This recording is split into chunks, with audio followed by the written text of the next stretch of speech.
Bonsoir à toutes et à tous et bienvenue dans Grand Angle, votre rendez-vous d'analyse et de réflexion sur les grands dossiers de notre société. Ce soir, nous mettons à l'honneur une thématique essentielle et trop longtemps marginalisée, à savoir la situation des personnes vivant avec un handicap en Guinée. Selon le dernier recensement officiel RGPH 2014, elles sont environ 155 885, soit à près de 1,5% de la population nationale selon statguinée.org. Elles sont souvent confrontées à l'exclusion, à l'absence d'accès aux services de base ou à l'emploi malgré l'existence d'une loi cadre censée garantir leurs droits. Pour discuter des défis actuels, des avancées aussi institutionnelles et des attentes légitimes de cette couche vulnérable, Grand Angle reçoit ce soir Monsieur Ibrahima Diallo. Il est le coordinateur de l'association des personnes vivant avec handicap. Avec lui, nous aborderons les préoccupations majeures: accessibilité, insertion sociale et économique, éducation inclusive, protection juridique et participation citoyenne. Ce sera dans la deuxième partie de ce numéro 2 au Grand Angle. Et dans le focus, nos chroniqueurs reviendront sur les travaux récemment lancés par le gouvernement pour la route nationale Mamou-Labé et Mamou-Farana, une initiative d'infrastructure qui suscite de grands espoirs pour le désenclavement, le développement économique et l'amélioration des déplacements entre les régions. Transport, inclusion, développement territorial, des volets conjugués d'un même défi national. Restez avec nous, c'est tout de suite dans Grand Angle avec nos chroniqueurs. Safiatou Kondé, bonsoir et bienvenue. Bonsoir David. Tu as décidé enfin de commencer par toi. Bonsoir David, bonsoir à tous. J'ai toujours commencé par toi. Hein? Merci pour cela. Ne peux pas faire croire aux téléspectateurs que j'ai fini par toi. Idrissa Cissé, bonsoir. On va commencer à livrer les coulisses de cette émission. Oui, après les téléspectateurs, ils ont besoin de ça. Oui. Un bonsoir spécial et particulier aujourd'hui à Makeme Delphine Bamba. Le nom vous dit quelque chose? Oui, bien sûr. La DG, oui, après, la DG de la RTG. On est dans un confort qui ne dit pas son nom. Je pense que ça ne doit pas passer inaperçu. En bon terme, à Bafo, à Dake. Je pense que c'est... Elle mérite... À Kafwa Kake. Voilà. Je pense qu'on a longtemps rêvé d'avoir un plateau qui nous ressemble à notre image. Et qui nous rassemble chaque soir. Et là, on est en train de partir vers cela parce qu'il faut l'avouer, hier, ça ne fait que s'améliorer du jour au lendemain. Hier, il y avait des accessoires qui manquaient, mais aujourd'hui, on est même en excès, si vous voulez. Donc, elle a un bonsoir amical. Ensuite, l'autre bonsoir va au niveau du ministre Ibrahima Khalil Kondé, le ministre en charge de la décentralisation. Je ne sais pas si ma caméra me fixe, j'ai juste un petit message à lui faire passer. Allez-y. Monsieur le ministre, au niveau des communes, les populations ont de la peine à trouver les extraits de naissance biométriques. Pour un citoyen qui va, pour avoir un extrait biométrique, il te faut débourser l'équivalent de 200 jusqu'à 500 000 selon l'humeur de l'agent qui est en face de toi. Alors qu'officiellement... Officiellement, d'abord, c'est gratuit. C'était gratuit à un certain moment. Et avant que la gratuité ne vienne, c'était à 60 000, je crois. C'est le reçu qu'on paye au niveau de la banque à 60 000. Mais avec tout ce que l'État a voulu mettre en place, je crois aujourd'hui, avec la gratuité, au lieu que ça ne serve, ça ne profite, ça ne fasse profiter à la population, les citoyens payent 200 à 500 000 pour avoir un extrait de naissance biométrique. Je le dis avec preuve à l'appui. Oui, le plus souvent, Idrissa, dans ce sens-là, on a l'impression qu'en Guinée, dès qu'on dit que la chose est gratuite, ça devient un fonds de commerce. Non, ça devient un fonds de commerce.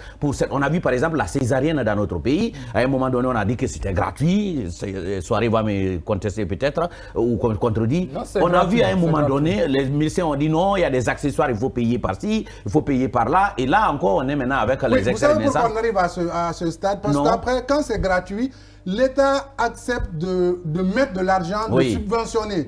Et après, non seulement l'argent que l'État met, ça permet d'avoir ces documents. Ça va là où ça doit aller. Non, oui, ça permet d'avoir ces documents, mais après, ce petit groupe se met en place, forcément en complicité avec d'autres administrateurs, parce que je ne peux pas comprendre, par exemple, j'aime bien la commune de Ratoma, je ne peux pas comprendre qu'au niveau de la commune de Ratoma, que l'État civil facture les gens de 200 à 500 000 pour avoir un extrait, alors que c'est gratuit et que c'est la signature du président de la délégation spéciale qui est sur l'extrait. Donc je me dis forcément, il est au courant. Est-ce que c'est eux qui empochent l'argent? Point d'interrogation. Ne posez pas la question, il n'y a pas de point d'interrogation. Elle est répondue. Elle est répondue. Ah, voilà. Oui, ben, on leur a payé l'argent, on ne sait pas là où ça va. L'État a dit c'est gratuit, donc dans leur tête c'est gratuit, ils perçoivent, c'est pour d'autres fins. Là, en tout cas, il y a problème. Il y a problème. Il faut que le ministre, vous l'avez salué, essaie de voir cette situation pour que demain Safi puisse avoir son extrait de naissance si elle l'a pas encore. J'espère qu'elle a. Allez, bonsoir et bonsoir. Bonsoir David, en tout cas en commençant de saluer la salutation par Safiatou, vous avez tenu compte d'une préoccupation citoyenne. D'accord. Voilà. Donc nous disons bonsoir. Nous disons bonsoir. Quand c'est l'émir qui se comporte comme ça. Aux Guinéens établis à l'étranger parce qu'ils nous suivent chaque 15h50 et ils ont déjà magnifié vraiment ce que nous sommes en train de faire. On ne les oublie pas. Nous allons commencer bientôt à lire les messages. Il y a certains même qui arrivent à suggérer à ce qu'on tienne compte vraiment de la vie des Guinéens qui sont établis à l'étranger. Les Guinéens, oui, qui sont à l'étranger. On va en tenir compte. Oui. Le gouvernement déjà en fait déjà une préoccupation. Toutes les fois qu'ils ont lancé un message de détresse, en tout cas pour ceux qui sont dans cette situation-là. Ceux qui viendront, qui sont dans les autres pays, ceux qui viendront, ils passeront à Conakry, ils vont passer dans l'émission Grand Temps. Ils vont remonter les préoccupations. Mais ils doivent savoir qu'ils ne sont pas oubliés du tout. On devrait dans les temps recevoir le ministre des Affaires étrangères qui était empêché, donc on n'a pas pu, mais c'est sûr que le ministre Maurice Chanda devrait passer d'un moment à l'autre pour peut-être parler de tout ça. Nous allons l'avoir sur ce plateau. Elle nous vient du Bagataï, elle s'appelle Marie-Angélique Bangoura, bonsoir. Bonsoir David, je suis exténuée parce que j'ai passé 3 jours avec mes enfants souffrants, mais il y a une situation qui m'a complètement bouleversée, disons. Bouleversée. Encore. Et donc, pas Boufi. Puisque tu t'es adressé au ministre de la décentralisation, moi je vais m'adresser au ministre de la Santé pour qu'il revoie le cas de Donka. L'hôpital. L'hôpital Donka. Oui. On arrive là à 0 heure. D'habitude, je n'y vais pas, mais ce que j'ai vu, ça m'a complètement déçu, sincèrement. Et donc, on arrive à 0 heure. Pour les enfants, pour moi, le médecin des enfants, c'est un pédiatre. Et si on m'envoie aux urgences, mais quelle urgence pour, par exemple, pour un enfant qui a le rhume ou bien pour un enfant qui a l'amygdale, je pense que le pédiatre est mieux placé pour faire le diagnostic. Donc, on vous envoie d'abord aux urgences pendant 4 heures de temps. De 0 heure à 4 heures de temps, nous, on est aux urgences. Il n'y a pas question d'urgence. On nous fait payer autour de 600 000. Après, il y a l'ambulance qui arrive pour dire « Ah, de toute façon, tout ce que vous avez fait, c'est comme si c'est zéro. Il faut aller vers un endroit où vous allez commencer à payer 1,5 million.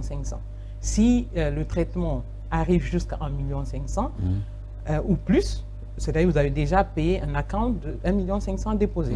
Si ça dépasse, vous ajoutez. Si ça ne dépasse pas, on vous donne le reste, y compris le montant. Et ça, c'est à payer avant? Avant. Ah oui. Wow. C'est une sorte de caution, si je comprends bien. De caution, oui. Mais je te dis, j'étais là... ça s'apparente à de l'arnaque. De l'arnaque. Et je te dis que ça fait... Non, mais je te dis que c'était un show inédit. Pendant 2 heures de temps, il y avait un autre couple, et puis nous autres, et puis d'autres personnes. C'était vraiment un show inédit. Les gens n'arrivaient pas à concevoir cela. Et comme tu viens de le dire, c'était de l'arnaque. Et franchement, si jamais le ministre de la Santé ou, je ne sais pas, la direction générale de Donka n'arrive pas à aller, si tu veux, si tu veux aller jeter un coup d'œil par là. Il y a un directeur, il y a un directeur quand même. Il y a un problème, David, il y a un problème. Et entre-temps, avant que cela... Moi, c'est la première fois que je vois des choses comme ça. Il y a une dame qui me disait, ce qu'on va nous faire vivre ici, vous allez voir.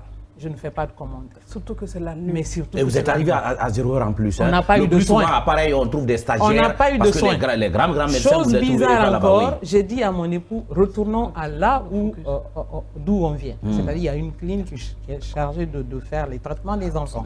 On retourne là-bas, puisque c'était un dimanche, le pédiatre n'était pas là. C'était un généraliste qui nous dit, bon, imaginez 4 heures, 5 heures, 6 heures moins, on arrive déjà vers il fait déjà jour. Donc le médecin me dit, attendez le pédiatre. On attend le pédiatre. Tout ce temps, sans traitement? Sans traitement. Non, on retourne vers la polyclinique sur l'autoroute. Donc on lui montre, on nous a fait faire un examen de radio. Le pédiatre dit, mais ça c'est pourquoi? Radio pour rhume. Waouh. Donc il dit, mais juste, il était complètement dépassé. Donc il a juste fait quelques jours, 2 jours de traitement. Pas les amateurs, on nous a placés dans l'hôpital de Donka là. Donc il y a problème à Donka, c'est la vérité. J'espère que c'est pas des amateurs. Il paraît que le manger qu'on offre là-bas, c'est aussi un souci. Donc franchement, côté santé, monsieur le ministre, puisque vous êtes parti faire un petit tour pour la césarienne, la gratuité de la césarienne, allez-y faire un tour vers Donka et vous verrez de vous-même que ce qui se passe. Marie-Angélique, je vais te garantir une seule chose. Le jour qu'ils apprendront que le ministre arrive là, ça change tout de suite. Ça rentre recta. En fait, et quand il quitte, David, on reprend nos pieds. C'est la même chose que ce que vous êtes en train de dire là.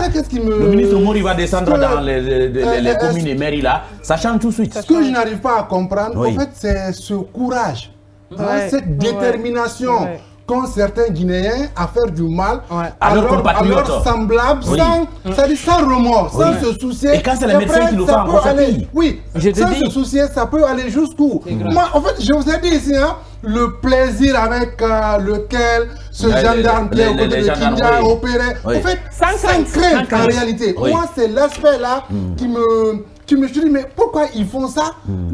Ils se considèrent même pas dans une république. Non, ils sont même pas inquiets.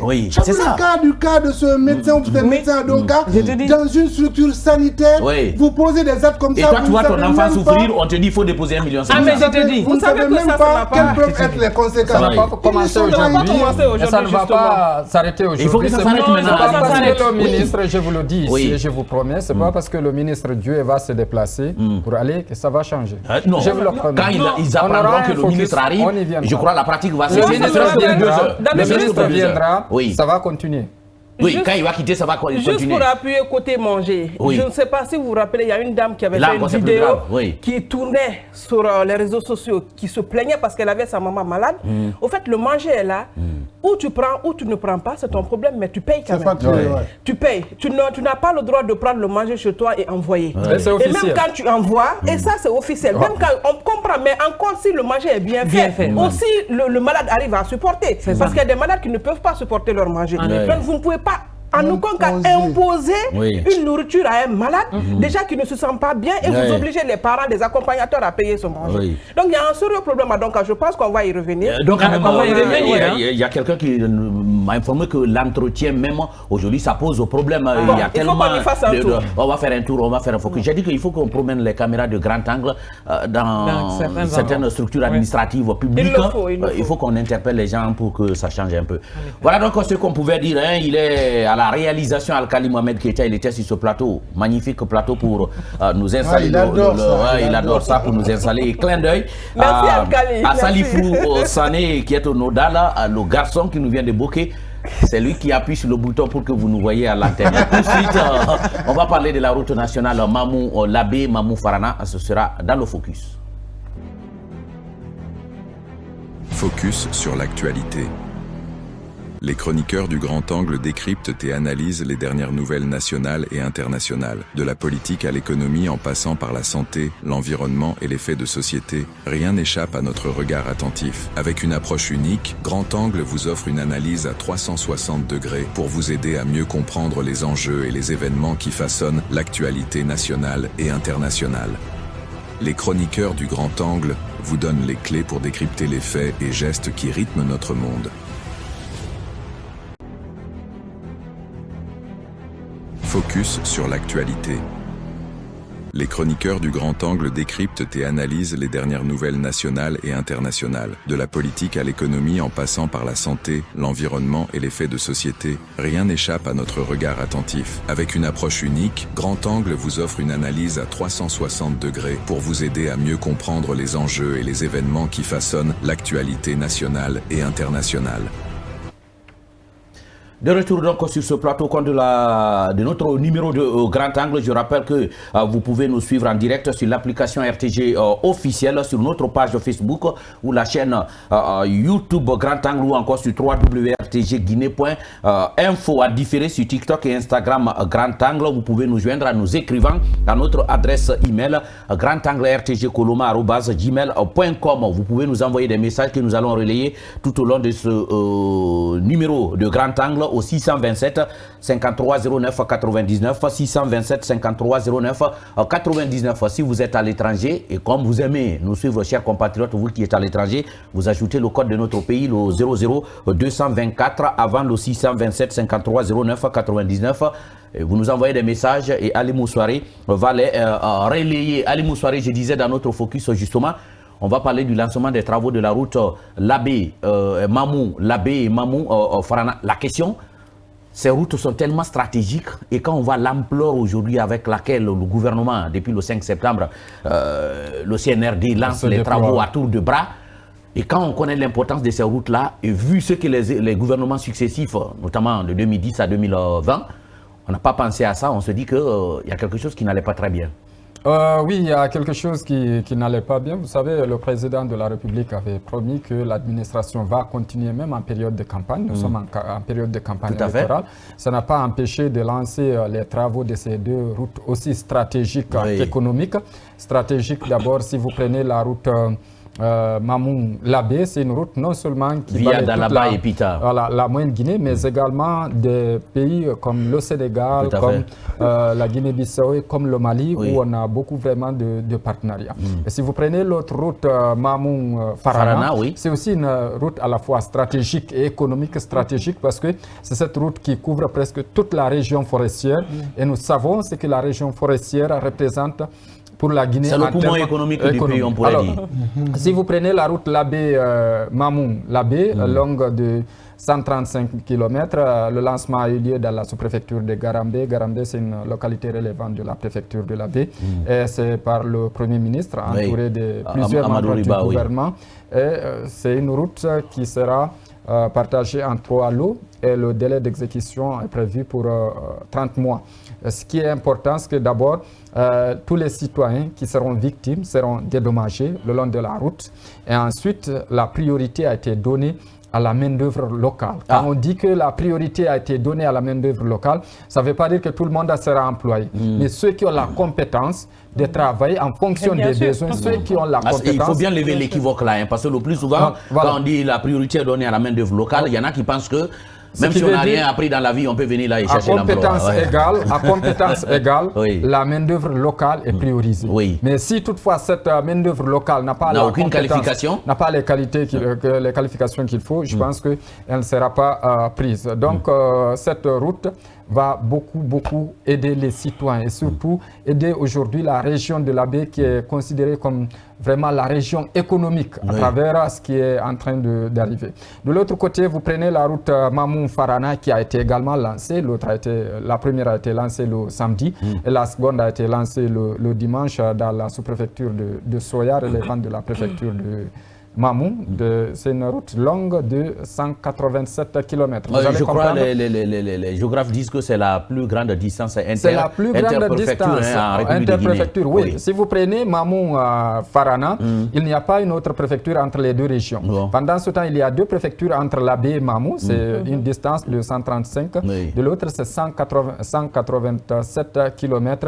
C'est une route qui sera réhabilitée pour le bonheur de tous les Guinéens parce que nous savons que c'est une route stratégique. Dans ce discours, le Premier ministre n'a pas oublié la route Kankan-Kissidougou.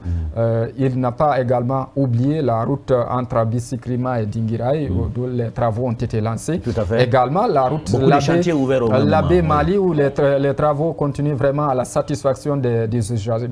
Donc, c'est pour dire qu'une fois encore, les autorités sont en train de tenir promesse. Ce ne sont pas des promesses de campagne, c'est un développement qui est là, c'est une rectification. Ça a été enclenché bien avant la campagne. Parce que le plus souvent, il y a eu un ancien président qui a dit que le développement s'arrête là où les infrastructures routières s'arrêtent. Bien sûr. Alors, Idrissa Cissé, on a vu sur notamment Mamou-Farana et Mamou-Labé, les coupeurs de route à un moment donné de la saison, par exemple, faisaient assez de victimes. Et je crois que quand ces routes sont réhabilitées, la question sécuritaire pourrait revenir sur ces routes-là. Oui, c'est déjà réglé à moitié, mais après, je voudrais faire un petit retour en arrière. C'est vrai, à un moment donné, on parlait un peu ne pas comprendre le sens réel du mot refondation, rectification. Mais après, avec ce qui se pose, avec le CNRD, avec toutes les actions qui se posent, on se dit qu'on sent la volonté, qu'on sent la détermination vraiment d'ouvrir, de bouger, d'ouvrir la Guinée. Parce que pour celui qui connaît un peu tout ce qui a été posé côté réalisation au niveau des infrastructures, il y a eu des avancées significatives. Le CNRD a vraiment... Parce qu'après, quand on parle, pour parler de développement, c'est d'abord les routes. Pour qu'une localité puisse profiter des avantages peut-être de l'agriculture, je ne sais de quoi, il faut que cette localité soit accessible. Oui, il faut que la localité soit accessible. Je me dis, avec tout ce qu'on est en train de voir, vous l'avez dit, hein, en tout cas on a suivi le Premier ministre lors de la pose, la première pierre de la réhabilitation de ces routes, il a dit que c'est un projet qui tient à cœur personnellement au président de la République. C'est vrai, hein, il y a eu assez de... Les usagers ont traversé assez de difficultés jusqu'à présent, c'est là. Mais à savoir que ces routes seront réhabilitées, que ces routes seront reconstruites, je me dis déjà, dans la tête, dans la pensée, c'est déjà une très bonne satisfaction. Mais une très bonne satisfaction. Ça fait tout qu'on a vu quand même, hein, chaque fois que le CNRD a lancé un projet, c'est parti très vite avec une célérité qui dit pas son nom et ça va au bout. Et Ali nous disait priorité à la main d'œuvre locale, mais attention, il faut faire attention. Voilà, c'est pas n'importe qui. C'est un peu comme la candidature de la présidentielle. On a tellement parlé. On a débattu ça ici. On n'est pas candidat à la présidentielle qui le veut. Voilà. Non, pas du tout. Pas du tout. On est maintenant en campagne. On est en campagne. Oui. La main-d'œuvre, oui. La main-d'œuvre locale, oui, mais qualifiée. Oui. Moi, je suis pour cela. Il ne faut pas tout le temps se bomber la face parce que la route passe devant chez moi. La route a pris une partie de ma concession. Il faut forcément que je sois du projet, que je sois employé par ceux qui viennent travailler là. C'est vrai, les familles peuvent être dédommagées, comme il l'a dit. Ils seront dédommagés si vous êtes impacté par le projet qui doit passer devant chez vous ou même dans votre concession. Mais cela ne veut pas dire que c'est tout le monde qui sera recruté. Il vient de le dire. À compétence égale, l'emploi est là. Est-ce que j'aimerais dire autre chose? C'est par rapport à toutes ces réhabilitations. J'appelle ça réhabilitation parce qu'il y avait quand même une route qui passait dans ces localités-là. C'est une réhabilitation. Je me dis que on ne peut parler de développement sans ces infrastructures routières. Il faut ça. Qui connaît la route Mamou, Labé, et qui va jusqu'au Sénégal, en Gambie, disons le comme ça. Hors de nos frontières. C'est une route qui est très très pratiquée. Et aujourd'hui, si vous vous mettez sur cette route-là... C'est une route régionale même. Ah non, si vous vous mettez sur cette route-là aujourd'hui, je me demande si vous allez vouloir le répéter une seconde fois. Tellement qu'elle était délabrée et tout. Je me dis que c'est une très bonne chose. Que l'État est en train d'entreprendre. Et celle de Mamou Farana, c'est aussi une très grande route où vous voyez qu'il y a beaucoup de commerçants qui passent pour aller vers Abidjan, pour aller en forêt et continuer hors de nos frontières. Je pense qu'ils ont su, ils l'ont compris. Pour un développement, il faut les infrastructures routières avant. Parce qu'on ne peut pas parler de marchandises dans une localité si les engins ne peuvent pas passer.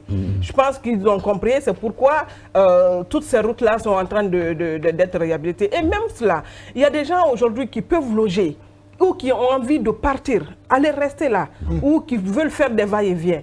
Mais c'est la route qui nous encourage. Aujourd'hui, tu peux avoir une localité, peut-être vers Kagbele ou Dubreka, mais si tu sais que tu as une bonne route qui te mène à ton domicile, franchement, David, tu iras travailler à Kaloum et le soir te retrouver chez toi à Dubreka et être tranquille. Moi, je pense que sans route, franchement, on ne peut parler de développement. Et je pense que le gouvernement, le CNRD a bien compris cette leçon. Oui.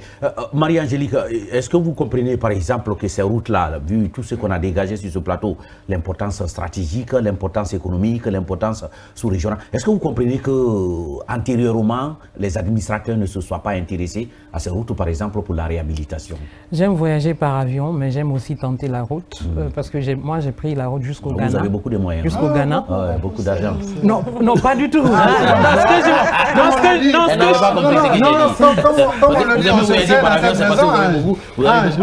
j'ai bien dit, j'ai dit j'aime voyager par avion, mais j'aime tenter aussi la route. Oui. Voilà. La route, c'est tenté. Voilà, mais je l'ai fait. Vous n'êtes pas tendre, hein? Laisse-les. Alors j'ai été au Sénégal par la route. J'ai emprunté la route de Koundara une année, j'ai emprunté la route de Labé. Et donc, entendre que la route de Labé est réhabilitée, sera réhabilitée, et un cours de réhabilitation est vraiment un ouf de soulagement parce que moi, je m'apprête à... Tu es une victime sur ce plateau. Non, je m'apprête à retenter encore. Mais j'attends que ça finisse. Donc, je pense que... Ça va durer 2 ans et demi, hein? Vous avez dit 30 mois. Oui, ça va vite passer. Mais laisse-moi te dire, David, lorsque tu quittes le Sénégal, tu arrives à Tambacounda, tu arrives à Koundara, tu veux emprunter Labé, c'est le calvaire. Tu as l'impression que tu as changé de continent. Sincèrement, parce que le continent, mais tu te dis, mais attends, pourquoi c'est cette différence totale? Et donc, un décalage énorme, le stress, parce que quand tu vois une route assez plate, déjà que tu as laissée, et tu vas emprunter une route assez longue, difficile à pratiquer avec tous les contours. Et il y a trop de virages. De ton pays en plus. Sincèrement, je dirais un vrai bravo, sincèrement. Oui. Mais aussi, de l'autre côté, Mamou-Farana, l'une des plus longues routes, je l'ai aussi empruntée. Tu as l'impression que tu n'arrives pas. Et avec, si tu es dans un taxi, au moins si tu es dans une 4x4, la moitié d'un fluo pour se laver. C'est ça, en plus de ça, et donc avec toute cette distance, les routes vraiment catastrophiques, vraiment ça c'est un ouf de soulagement pour les populations de toute la Guinée, pas seulement ceux de Mamou-Farana et Labé, comme on appelle Mamou, mais aussi le flux. C'est-à-dire la marchandise. Ceux de Labé, d'ailleurs, ils sont tout proches du Sénégal. Et ça va aller sans souci, sans panne en cours de route, mais aussi très fiable. Aller écouler leurs marchandises du côté du Sénégal et vice-versa. Et donc, je pense que pour nous, les Guinéens, c'est la beauté qui est en train qu'on nous fait revivre, mais aussi la facilité à pratiquer ces routes que nous avons. Il y a un autre point, tu l'as touché tout à l'heure, c'est la finition des projets, c'est amener les projets à terme. À terme, oui. Ce qu'on ne connaissait pas avant. Parce qu'on connaît des routes ici qui ont fait une décennie. Il y a tellement de projets de première pierre ici qu'on ne s'en a jamais compris la fin. Mais on a remarqué avec cette équipe. On a jeté. J'aimerais bien taire le nom de ces projets, mais on connaît, il y a ces routes. Ils sont des pierres, même ils ne sont pas trop loin de nous. Il y a des passés récents ici, on a fait beaucoup de choses de première pierre. Voilà. Pour amener à bout des projets, moi je pense que quand le contrat est bien ficelé, vous avez comment il se dit, celui qui contracte le contrat, il est en face de vous, vous déterminez bien les clauses, je pense qu'il n'a pas à aller de gauche à droite. Même les sous-traitants, tu peux avoir un sous-traitant et bien travailler, aller à terme et respecter le délai qu'on t'a donné. Moi, je pense que c'est un problème de suivi. Peut-être qu'il nous fatiguait. Et je pense que maintenant, les chantiers sont suivis et les gens sont... Plus près de nous, s'il y a Babéton, on a vu quand même... Vraiment. Et en permanence, les gens, ils sont sur le terrain pour le suivi. Je pense que c'est tout ce qui donne ces résultats. Et je crois que c'est ce qui manquait à la Guinée. Nous sommes dans une dynamique de suivi désormais. Vous avez des projets de construction de routes ou encore d'autres infrastructures, des écoles, des hôpitaux. Vous avez l'œil du peuple. Les téléspectateurs suivent et ont réagi. Beaucoup. Bonsoir, merci. Pourquoi vous aimez parler de la gratuité de la carte d'identité? C'est la 3e fois que je suis allé à la commune. On me demande de l'argent, trop de corruption à l'intérieur de la loi. C'est Cissé Mamadi à Kountia. Ce n'est pas nous qui parlons de la gratuité. C'est ce qu'on nous a dit. Bonsoir, Grand Angle. Ce message est long. Vraiment, c'est un moment que j'attendais beaucoup. D'abord, je salue l'équipe, que Dieu vous protège. Amen. Moi, c'est Lucas depuis Kindia. Pour le cas de la gratuité de l'extrait numérique à Kindia, c'est un grand problème pour les habitants, mais le cas de Kindia est à part. Ils nous disent que c'est gratuit même dans les médias, mais une fois à la commune, tu es obligé de payer 100 000 pour le reçu, 50 000 pour le frais de traitement. En cas d'erreur aussi, tu vas payer. On va continuer également. En cas d'erreur, si on reprend, tu payes encore pour la reprise. Oui, c'est moi, Michael Diallo. Je vous écris depuis Dabomba, dans la commune urbaine de Tombolia. Mes confrères, Cela n'est pas du côté de Donka seulement. Actuellement, beaucoup de médecins ont oublié leur serment de protéger, sauver des vies. Déjà, ils ne considèrent que l'argent venait à l'hôpital communal de Dapompa. C'est autre chose. Nous irons, Inch'Allah. Salut, je vous remercie pour cette nouvelle actualité. Il doit mettre les caméras aussi à Donka. Nous allons prendre cet autre message. Merci, mesdames et messieurs, les grands journalistes de mon très cher pays, la Guinée. La situation de l'hôpital Donka, la faute émane à l'État et non les travailleurs. Je vous salue.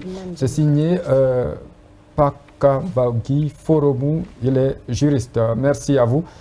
Comme vous le dites, merci. C'est Idrissa Cissé a bel et bien raison concernant l'extrait biométrique, mais surtout dans la commune de Ratoma, on m'avait demandé de payer 200 000 francs guinéens pour un extrait dit au gouvernement Cissé de regarder l'état de route du Breka à Tanene, impraticable, car chez Koba, donc, on a un sérieux problème. Merci à vous également. Bonsoir, mes grands journalistes.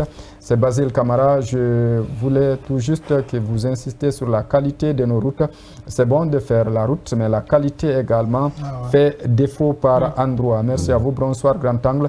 Pour l'extrait de naissance, c'est une corruption très aggravée à Dixine. C'est 150 000 francs guinéens là-bas. Moi-même, c'est Shérif Diallo depuis Kenya qui est en train de témoigner. Beaucoup ont témoigné sur les extraits de naissance. Bonsoir, Grand Angle. Les dames, on rend un document gratuit et que les gens se livrent à ça, en plus dans la capitale. Ça passe quoi. Merci à vous. C'est Silla depuis Kobaya. Les dames ont raison. Moi, pour mon enfant, j'ai fait 15 jours à Donka, j'ai payé 11 millions de francs guinéens. Et l'enfant n'a pas survécu. Courage à vous, que Dieu remplace par quelqu'un qui va survivre. La gratuité en Guinée est toujours payée très cher, qu'on ne le pense partout en Guinée. Et pour ce cas précis, à Kamsar, c'est 350 000. À Conakry, c'est 150 000. Et plus, selon la tête du demandeur, certainement la tête de Cissé est grande. Si vous écoutez la radio Doma avec les auditeurs, ils sont beaucoup plus victimes. On va continuer également parce qu'il y a d'autres également qui continuent à témoigner. Il y a des gens ça qui dépend du visage de celui qui vient. C'est une préoccupation majeure. La dame qui a fixé mon prix, elle m'a regardé longtemps. Elle a réfléchi longtemps. Elle se disait, est-ce que c'est pas Grand Angle? Elle a mesuré ta taille. Non, pas la taille. Elle n'a pas pensé à Grand Angle. Non, en fait, justement. Elle cherchait à savoir où elle avait, vous avez. Non, elle avait l'image. En fait, elle était partagée entre dire le prix ou ne pas parler. Mais vu que j'étais dans l'urgence, la personne avec laquelle j'étais était vraiment dans l'urgence, elle a tourné en rond, elle a tourné. Finalement, je me suis éclipsé, elle a dit le montant. Je suis venu demander à mon ami qu'est-ce qui se passe. Il me dit non, la dame me demande de payer 500 000. Qu'est-ce que vous voulez? Est-ce que justement, vous avez employé un mot, l'urgence? Est-ce que ce n'est pas l'urgence qui fait que Idrissa est pressé, ne veut pas perdre le temps? Non, loin de tout ça. Est-ce que la population même n'est pas à la base de cette corruption dont alors on parle? là, pas du tout. Une très belle question, mais alors là, pas du tout. Oui. Quand vous venez, qu'est-ce que les pauvres... Bon, qu'est-ce que ces agents... Si ça doit prendre 2 semaines, moi je veux ça 2 jours. En fait, on te dit d'abord qu'il n'y a pas de document, c'est-à-dire le reçu de la banque. Que c'est impossible de faire l'extrait, comme Mariam le dit, l'extrait numérique. On te dit qu'il n'y a pas de reçu à la banque. On parle même de consommables des fonds, il n'y en a pas. On te dit qu'il n'y a pas de reçu. On te dit qu'il n'y a pas de reçu, tu t'en vas. 1 semaine, 2 semaines, 3 semaines, 1 mois, 2 mois, 3 mois, tu reviens, c'est le même propos. Au même moment, tu vois des personnes qui sont venues après toi, mais qui ne pas qui sont avec des excellences. Tu te poses la question, mais c'est quoi ce miracle? Que passe ça? Exactement, que passe ça? On te dit maintenant, c'est que c'est pas ça. Et là, tu es obligé de payer au-delà de 200 à 500 000. C'est loin d'une urgence, mais après, c'est cette réalité. Et David, comme je le disais, les 1,500, c'est-à-dire le monsieur a payé 11 millions. Vous voyez, il a payé 11 millions. Donc, c'est-à-dire qu'il commence par 1,500 et puis voilà. Ça monte. Non, les gens, ils sont courageux. Non, ça se fait bon courageux, c'est terrible. Voilà donc ce qu'on pouvait dire. On passera dans les mairies, quelles que soient les communes à Conakry, nous passerons dans les mairies pour voir ce qui se passe là. C'est que Ahmed Traoré ne sera pas d'accord avec vous. Dans un instant, on reçoit notre invité pour parler de la situation des personnes vulnérables vivant avec un handicap dans notre pays. Ce sera juste après ça.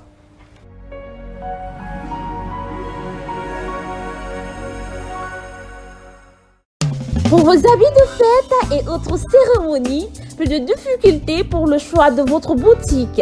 Il existe désormais une boutique de référence à Conakry. Pour vos costumes, chemises, ceintures et chaussures de marque italienne et turque, rendez-vous à la boutique Chérif Aïdara. À la boutique Chérif Aïdara, vous trouverez également des cravates, des nœuds papillons, des foulards de cou, des pochettes, des sandales en cuir, des tapettes et des ensembles d'âmes à prix défiant toute concurrence. La boutique Chérif Aïdara, c'est à Kaloum, quartier Monkéba, 5e avenue derrière la DPJ.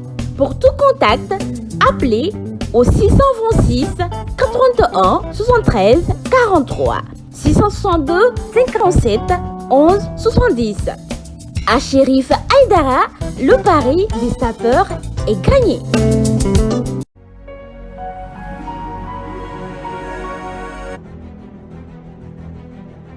Face à l'invité.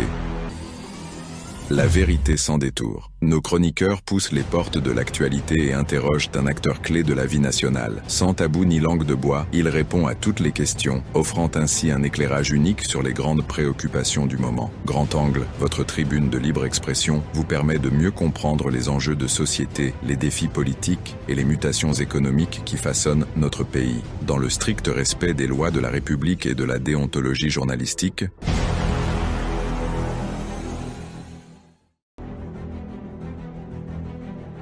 face à l'invité. La vérité sans détour. Nos chroniqueurs poussent les portes de l'actualité et interrogent un acteur clé de la vie nationale. Sans tabou ni langue de bois, il répond à toutes les questions, offrant ainsi un éclairage unique sur les grandes préoccupations du moment. Grand Angle, votre tribune de libre expression, vous permet de mieux comprendre les enjeux de société, les défis politiques et les mutations économiques qui façonnent notre pays. Dans le De retour donc sur ce plateau compte de la deuxième partie de notre émission et là nous allons parler de la situation des personnes vivant avec un handicap.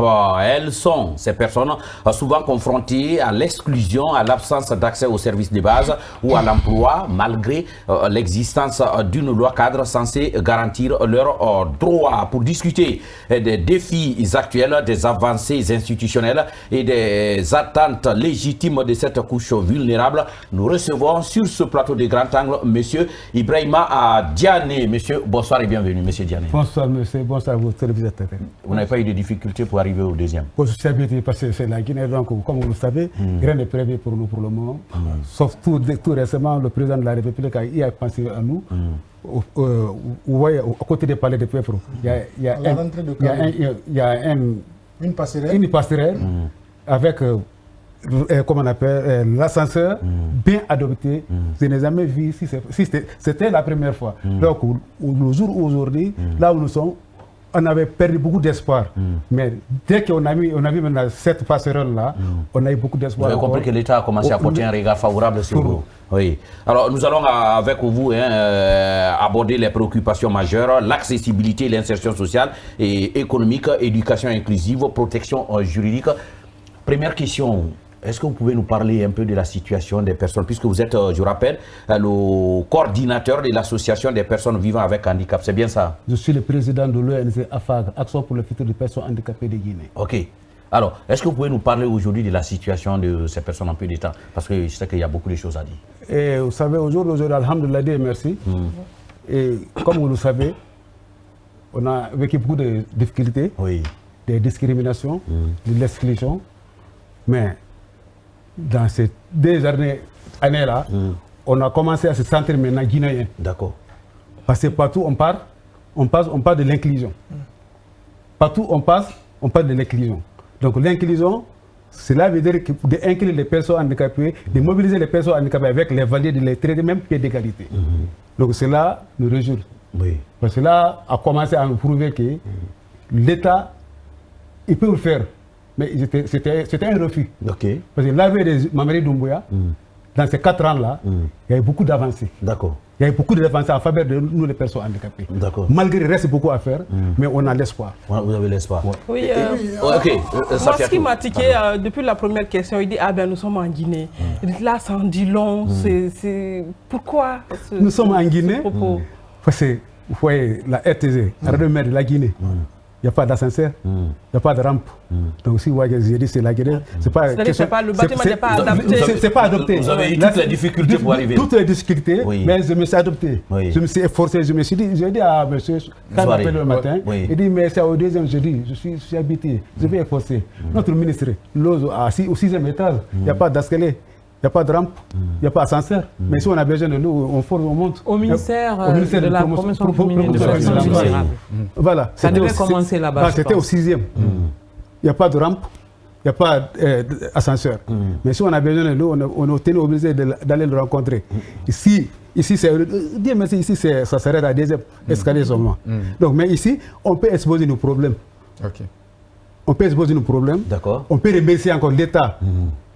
Parce qu'il y en a qui disent ce qu'il a fait, c'est peu. Moi, à mon avis, c'est beaucoup. Parce que tous ceux qui ont passé, le peu donc lui, il a fait là, si chacun d'eux a fait la même chose comme ça, ça trouve qu'on est en avance. Alors, dites-moi, quelles sont aujourd'hui les grandes préoccupations que vous avez? Nous savons que vous avez beaucoup de difficultés, mais quelles sont les grandes préoccupations? Pas priorité, par exemple. Les priorités, d'abord, la première chose, c'est l'accès, l'accessibilité. L'accessibilité au bâtiment public, l'accessibilité au service public, l'accessibilité à la santé, l'accessibilité à l'appui comme les autres, etc. etc. Un des problèmes peut-être auxquels les personnes vivant avec handicap font souvent face dans notre pays, c'est le matin quand on sort en bordure de route, les gens veulent aller en ville, on trouve ces personnes-là, et rien n'est prévu pour cela. Est-ce que ça aussi, ça devient pour vous une préoccupation? Vous voulez aller par exemple en ville, vous n'avez pas un moyen personnel?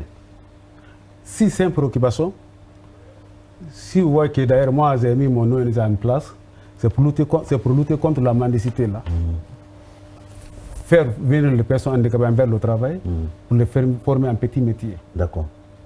Si vous voyez que ce matin tout le monde vient maintenant au bord de la rue, pour donc quand je dis en bordure de route, pour s'embarquer par exemple, pour le cas des bus, pour le cas des minibus, pour le cas des taxis. Non, moi le déplacement là, ça on ne parle pas. Parce que nous on a des problèmes que vous n'avez pas.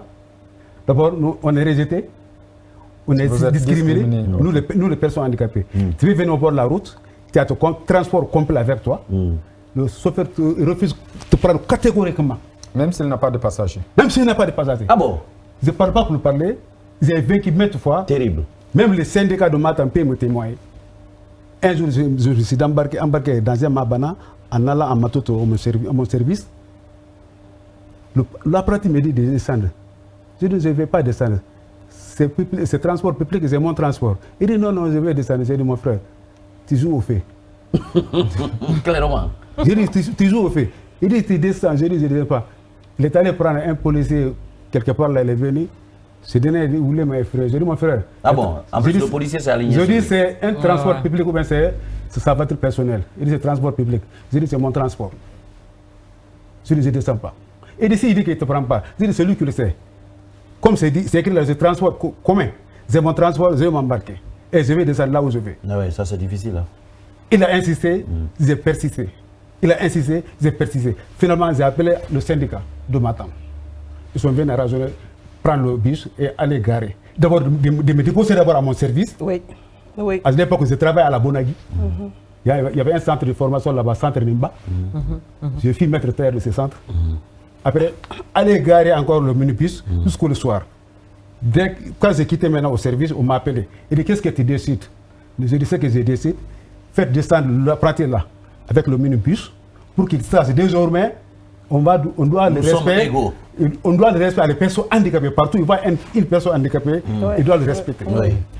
Alors, ça, vous avez la chair de poule à entendre tout ça. Hein? Oui, Marie-Angélique Bagoura. Oui, lorsque je vous entends parler, je ne vois pas le handicap en vous, je vois un handicapable. Voilà, donc capable de surmonter des épreuves, capable de, si vous voulez, d'être comme des personnes, si vous voulez, qui ont toute leur mobilité. Voilà. Et aujourd'hui, est-ce que votre ONG travaille avec, si vous voulez, cette maison qui se trouve à Taouya, là, comment on appelle Jean-Paul II. Jean-Paul II. Comment la ça cité se passe? La cité de solidarité. La cité de solidarité. Puisqu'on recueille beaucoup de handicaps là-bas. Oui, la cité de solidarité, le centre de formation qui est là-bas, je suis l'un des formateurs de ce centre. Ok. En couture. Ça c'est bien. J'ai le partenariat avec notre département. j'ai le partenariat avec la FEGIPA, qui coordonne toutes les personnes handicapées de la Guinée. Et j'ai le partenariat avec beaucoup d'institutions. National comme international. D'accord. Y compris UNFPA. Okay. C'est mon premier partenaire qui m'ont financé dès la création de mon ONG à hauteur de $8 000. Wow. C'est avec ces $8 000, j'ai payé maintenant des équipements, j'ai payé les intrants, j'ai payé le conteneur pour installer, pour transformer ces conteneurs-là comme boutique. D'accord. Voilà. Boutique, vous vendez quoi? Vous faites quoi dedans? Nos produits fabriqués. Ok, le produit fabriqué. Ouais, nous sommes des artisans. Okay. Nous faisons la production commerciale, des vêtements, des sacs, des chaussures et autres. Et que vous vendez. Voilà. Idrissa. Il y a l'un des sacs, il y a l'un de mon produit avec moi, je ne sais pas si... Ben, on peut l'avoir sur le plateau, hein. On va voir tout à l'heure la réalisation. Si on peut permettre que ça vienne. Idrissa, pour la question. Oui, est-ce que c'est une question? Mais après, je me dis qu'on a encore du chemin. Ah oui, dans ce sens-là. Il y a encore du chemin à faire. Moi, j'ai eu la chance, je l'avoue, d'être en contact avec des personnes qui vivent avec des handicaps, qui ont vraiment un mental en acier. J'ai oublié peut-être le nom du monsieur qui était au niveau de la Blue Zone. Il a un atelier là-bas où il a vraiment des apprentis. J'ai fait un reportage. Faisait la cordonnerie. Elle a fait mon apprenti, c'est Bernard Tamba Tenkiano. Exactement, Tamba. Voilà, j'ai fait un reportage sur lui qu'on a diffusé chez nous ici. J'ai fait un reportage en entier avec Boubacar Sansobari aussi, qui est journaliste. Le confrère. Voilà, j'ai longtemps parlé, j'ai longtemps réalisé des magazines avec Madame Mariam Si aussi. Mais après, quand ces personnes t'expliquent les difficultés qu'elles traversent, tu te dis, mais est-ce que les gens savent que chacun de nous peut être à leur place demain? Bien sûr. En fait, ça peut être du tic au tac. Tu peux être là aujourd'hui, tu sors, un véhicule te fauche, puis tu deviens handicapé à vie. Je me dis que c'est des personnes qui méritent respect et considération. Beaucoup d'attention. David, tu t'imagines, c'était lors d'un concours qui avait été organisé, je crois, à l'époque par CFI. J'ai pris Boubacar Sansobari en interview, mais quand il m'a parlé de son parcours, mais je t'ai démonté. Il est allé voir un responsable de médias à l'époque pour dire je veux venir travailler chez vous. La personne, le patron même du média a dit non, je ne peux pas t'avoir parce que moi, tu ne peux pas être utile à moi.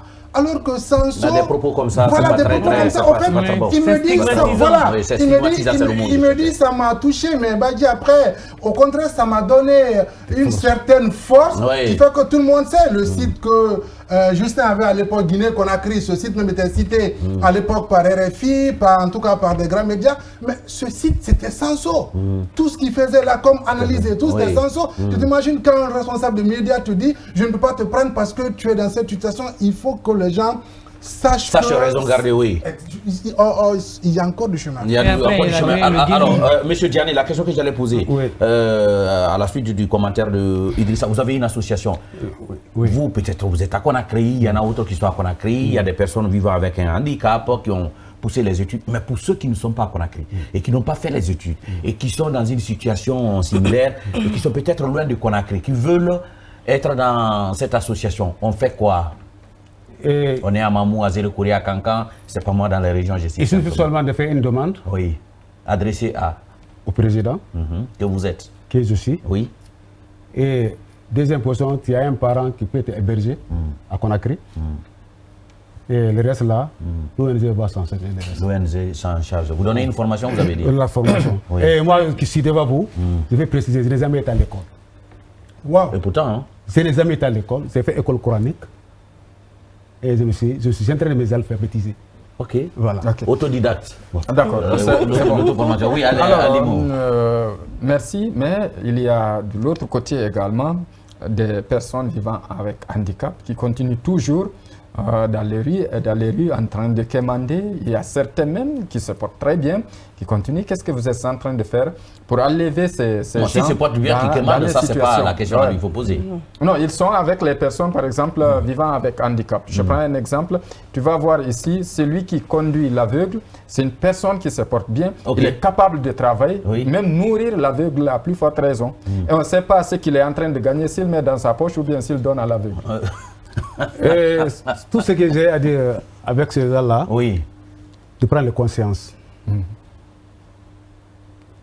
Dès qu'on a la conscience, tout ce qui est bien, tu pourras le faire, tu pourras le voir. Ça veut dire? Je prends l'exemple sur moi. Moi qui suis devant vous, je n'ai jamais été à l'école. Quand je suis venu à Conakry, avant d'abord de venir à Conakry, j'ai fait une longue discussion avec mon père, paix à son âme. Dès que j'ai demandé de venir à Conakry, il dit non, tu ne peux pas y aller là-bas, parce que tu es là, tu fais des petits travaux ici, tu gagnes ton pain. Donc, mais quand tu vas à Conakry, l'environnement va te changer. Parce qu'au fil de la route, les personnes handicapées qui sont à Conakry, tout ça là, ne font que la mendicité. Arriver là-bas au Soudan, je te ferai la même chose. J'ai promis à mon père, je ne vais pas faire la mendicité. Je ferai autant ce que je fais, je suis en train de faire au village ici. Parce que je suis vulgarisateur de pneus au village chez nous. Chez nous, c'est un marché hebdomadaire. C'est lundi sur lundi le marché. Les véhicules vont commencer à rentrer samedi dimanche. Je suis vulgarisateur de pneus. C'est dans ça que j'ai gagné beaucoup de choses pour pouvoir cesser les bénédictions de mes parents. Donc, dès que j'ai posé maintenant de venir à Conakry, mon père s'est opposé catégoriquement, mais je lui ai donné mon aval. J'ai dit, je ferai autant que ce que je suis en train de faire au village ici. Arrivé à Conakry, les autres sont en train de faire la mendicité. Moi, je cherchais un endroit où je peux travailler. C'est ainsi que maintenant, on m'a informé qu'il y a un centre de formation à la SIC Marina. Ce centre la forme des personnes handicapées en petit métier. J'ai dit Alhamdulillah Rabbil Alamin. C'est ainsi que je suis allé, je me suis inscrit là-bas. J'ai choisi le métier couture. Je me suis dit, moi je ne vais pas rester ici. Je vais au village. Même si je ne connais pas beaucoup, mais même si pour recoudre les habits déchirés au village, je pourrais faire. C'est une raison pour laquelle j'ai choisi la couture. Mais aujourd'hui, c'est ma petite famille avec moi. À Conakry ici, je suis logé, je suis bien logé, et mes enfants mangent à leur faim. Et puis, ils sont tous à l'école. Il y en a qui sont à l'université, il y en a qui sont finis. Tant mieux. J'avais du mal à me remettre dans ma peau, mais là, avec votre sérénité sur le plateau, ça va. Je vous ai vu tout de suite là parler de réconfort, de force. Quand je donnais l'exemple de Sanso, ça va être difficile, mais vous, ils sont nombreux, peut-être des personnes qui portent des handicaps, qui se disent non, j'ai été brimé là, ça devient un frein pour moi. Si on revenait à votre cas, est-ce que vous avez un exemple qui vous a pas choqué, mais qui vous a fait mal, qui, si vous n'étiez pas fort dans la tête, vous allez abandonner, mais fonce. Est-ce que vous pouvez donner cet exemple? Est-ce qu'une fois dans la vie, vous avez été... Il y en a c'est maintes fois. Un jour, le cas du Magbana déjà, le cas du Magbana, ça c'est au Conakry ici. Un jour, j'étais au village. Il y avait un monsieur fonctionnaire qui était chez nous là-bas. Et s'est moqué de moi. Mais ces moqueries-là, je l'ai utilisé, j'ai fait ça à ma force. Ça veut dire, il a dit quoi? Il dit, regarde-moi, il est là qu'on ne fait rien. Les autres, si c'était dans la ville, les autres en train de travailler là-bas, mais il s'est flanqué ici, il ne fait rien. Donc, et là, ça vous a galvanisé? Ça m'a galvanisé. Ce jour-là, ça m'a choqué un peu. Parce qu'il n'est pas dit, c'était entre lui et moi seulement, je peux comprendre. Mais c'était devant la masse. Devant la masse, Donc, mais par fini, j'ai utilisé ça comme ma force. Moi, là où je suis, j'ai jamais attrapé quelque chose et laissé. Tout ce que je décide, je le fais. Parce que c'est un Nadal qui dit, si quelqu'un dit, je ferai ça. Si tu n'es pas obligatoirement ça soit aujourd'hui, tu vas le faire. Voilà. C'est pourquoi tout ce que j'entends, et je le suis jusqu'au bout. Et moi, je veux parler de cette positivité, par quoi vous avez commencé quant à Mamadi Doumbouya, par rapport à tout ce qu'il est en train de faire pour vous aujourd'hui. Nous rappelons qu'il y a l'honorable cette dame qui est Mansour qui est au CNT aujourd'hui, qui défend tant bien que mal la cause des personnes vulnérables. Leurs préoccupations sont prises en compte dans la nouvelle constitution. Je vous informe déjà aujourd'hui, l'autre... comment on appelle? Parce que la loi a été vulgarisée le 28 septembre. Et le texte de loi aussi est signé aujourd'hui au chapiteau. Avec le PM. Voilà. Félicitations. Donc, donc c'est toute cette positivité, vous aviez dit à l'entame que maintenant vous avez de l'espoir. Parce qu'avant, vous ne pouviez même pas rêver d'avoir un ascenseur sur une passerelle pour rejoindre le palais du peuple. Mais aujourd'hui, c'est un truc à faire. Au-delà de ça, qu'est-ce que vous voudriez encore demander pour améliorer toujours la condition? Vos attentes. Nos attentes est que, d'abord, d'encourager les hommes sérieux. C'est-à-dire les hommes sérieux. Les hommes sérieux. Vous savez, ici, généralement, on n'aide pas les hommes sérieux. C'est les hommes qui parlent wara là, qui savent. C'est les hommes qui peuvent parler là. Voilà. Mais ce que je veux dire là, en résumé, moi je suis personne handicapée. J'ai mon organisation avec moi. Avec les personnes handicapées, je demande l'État de faire face à moi, de faire face à d'autres groupements aussi qui font comme moi. Ça va décourager ceux qui ne font rien. Mais ici, généralement, c'est au contraire. Ceux qui ne font rien, qui on donne. Ceux qui ne font rien, ils sont encouragés. Non, c'est vrai. C'est vrai, ceux qui font rien, qui sont encouragés. Même les personnes déjà bien portables, ceux qui font le faux le plus, c'est une personne. Ça, c'est une réalité. Voilà, mais la façon dont moi je suis là, je suis visible, je suis à côté de la CMS20, à Matoto, derrière la tannerie. Et derrière. Non, tannerie. La tannerie. À côté de la mairie. Voilà, nous étions en face de la mairie, mais maintenant on est descendu à côté de la CMS. Le conteneur qui est là. Voilà, votre atelier est là-bas? Mon atelier est là-bas. C'est la même ruelle. Voilà, maintenant, c'est là-bas l'atelier, c'est là-bas le boutique. Tout ce que vous verrez, vous voulez, ou si vous passez là-bas, voilà. Est-ce que toujours dans le cadre de vos attentes dans le cadre de nos attentes, d'aider les gens qui sont en train de travailler et employer les jeunes handicapés qui ont fini de faire l'étude, malgré tous les obstacles, mais ils ont pu en franchir, de penser à eux et de les employer. Mais le centre Sogué est là. Le centre Sogué s'arrête assis au 6e année. À 6e année. Ah d'accord, ok. Je pense que c'est géré par par exemple, elle a fini l'université. Arrivé là-bas, donc les restes vont se débrouiller maintenant avec les valides. Alors notre question, puisque vous parlez d'employabilité, on se pose la question si au ministère, votre ministère tutelle, emploie même les handicapés. Il y en a? C'est la fonction publique. Ministère. Oui, bon, est-ce qu'il y en a? Parce que c'est le ministère tutelle quand même. Notre ministère ne peut pas employer les emplois. C'est l'État qui emploie les emplois. D'accord, mais est-ce qu'on les prend? Marie savoir, est-ce que dans les services de ce département, il y a des personnes avec handicap? Si. Son conseil personnel, c'est une femme handicapée. On va prendre la réaction des téléspectateurs avant la rubrique Ça se dit. Salut Grand Angle, vous faites une très bonne émission. Vous nous permettez de connaître les réalités du pays à travers vous. Nous allons savoir ce qui se passe à Yomou, à Kankan. Alors, j'aimerais poser cette question. Les cartes d'identité biométriques sont-elles gratuites ou c'est payable? En tout cas, à Kamsar, on ne restitue pas à l'argent des pauvres. Merci à vous. Également. Pas comme ça seulement. Ok, merci également. Et lui qu'on a une autre victime ici. Merci. Ce dernier, lui, il veut avoir le numéro de notre invité, c'est M. Ibrahima Diané. Est vraiment brave, pardon, dites-lui de me passer son numéro. Je suis l'un des parents de. Ok, merci. Après l'émission. Voilà, après l'émission, on pourra vous passer. Également, c'est M. Foromou, rien, pour vous dire que dans la sous-région, la Guinée a des beaux textes, mais l'application fait défaut et c'est extrêmement grave. On a la nouvelle constitution qui est passée à l'approbation du peuple le 21 septembre. De votre invité, s'il vous plaît, à la fin, David va faciliter ça. Salut, moi c'est Ahmed Tidiane Touré depuis Solo Primo. Je tiens à remercier notre président également, à tous ceux qui sont derrière lui, monsieur Mamadou Baye le soirée. Je suis à Kamsar, donc je suis là pour vous remercier, exprimer notre gratitude. Je salue tous ceux qui sont autour de la table. Merci à vous. Merci également à votre invité.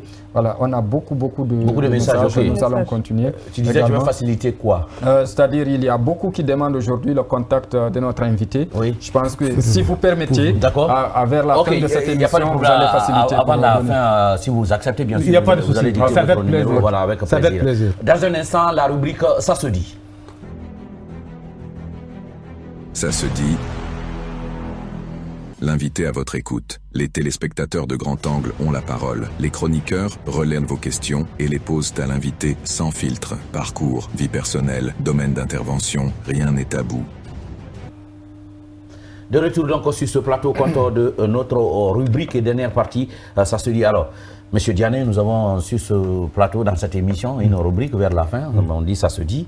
Quand nous avons compris que vous allez venir sur notre plateau pour l'émission, on a tendu le micro à quelques téléspectateurs, on leur a posé des questions. Ils ont dit leur appréhension par rapport à votre association, par rapport à pour personnes vivant avec un handicap. Nous allons vous rapporter ces propos. Vous pourrez réagir. Si ça ne vous intéresse pas, aussi vous pouvez laisser. Il n'y a pas de problème. Marie-Angélie, ok. Ali Moussouari, ça se dit que Monsieur Diané, ça se dit qu'il y a des personnes normales qui utilisent les personnes en situation réduite pour arriver à leur fin. C'est vrai. C'est vrai. C'est vrai. À Conakry ou à l'intérieur? Ici, comme à l'intérieur. Parce qu'il y a des gens qui quittent à l'intérieur, prennent des avions et viennent à Conakry pour les utiliser. Passer toute la journée à marcher dans la rue. Le soir, ils prennent un peu d'argent. Quand 5 000 tombes, il fait la monnaie, il met 3 000 en poche, il dit c'est des mix. Ça, c'est vrai. D'accord. C'est terrible, hein? 5 000 tombes, il dit c'est des mix. Marie-Angélique.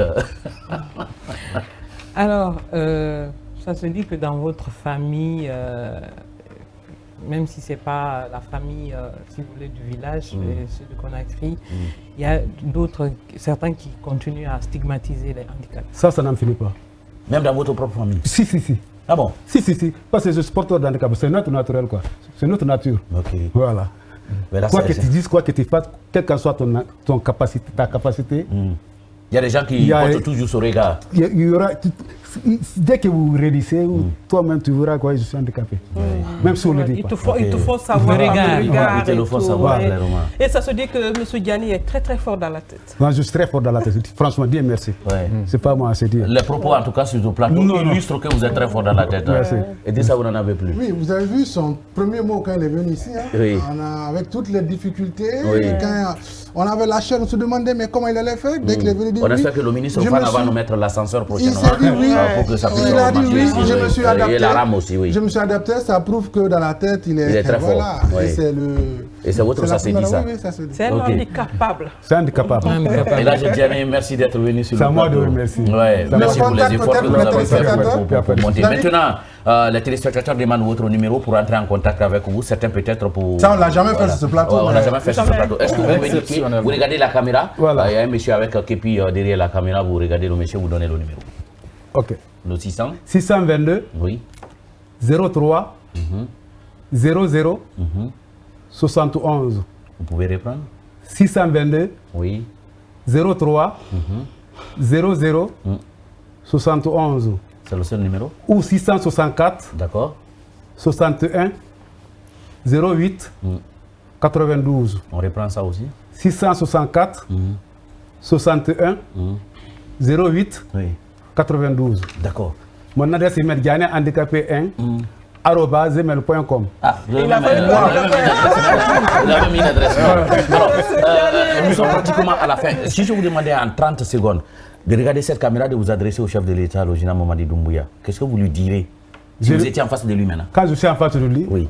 je lui dis d'abord merci d'être nommé pour pouvoir nommer Amadou Ouriba comme Premier ministre, qui vient de m'offrir 10 machines électriques et 20 millions de francs guinéens pour renforcement des capacités de mon atelier. Ok. Donc, je remercie Mamadi Doumbouya pour le fait qu'il a choisi Amadou Ouriba. Pour le choix porté sur le Premier ministre. Voilà. Oui. Ça, c'est d'un. Oui. De deux. Oui.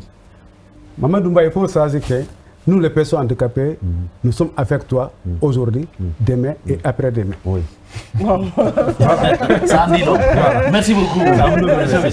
Merci vraiment à Diané. Le message, il est passé. Le message est passé, un message très pertinent. De reconnaissance surtout. Voilà, mesdames, messieurs, merci à vous quatre d'être venus sur ce plateau pour les analyses. Marie-Angélique, j'espère que tu vas retourner à l'hôpital, donc à Idrissa. Pas du tout.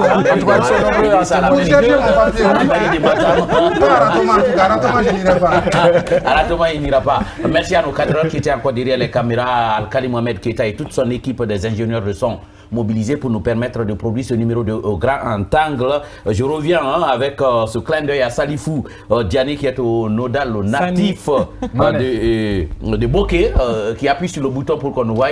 Merci beaucoup Salifou pour les efforts que tu fais. Merci à vous chers téléspectateurs de nous avoir suivis. Vous nous avez suivis en Guinée et à l'extérieur. Vous êtes à l'extérieur, visitez la Guinée. Nous sommes un scandale géologique, mais aussi et surtout un scandale socio-culturel. Portez-vous bien. Ciao.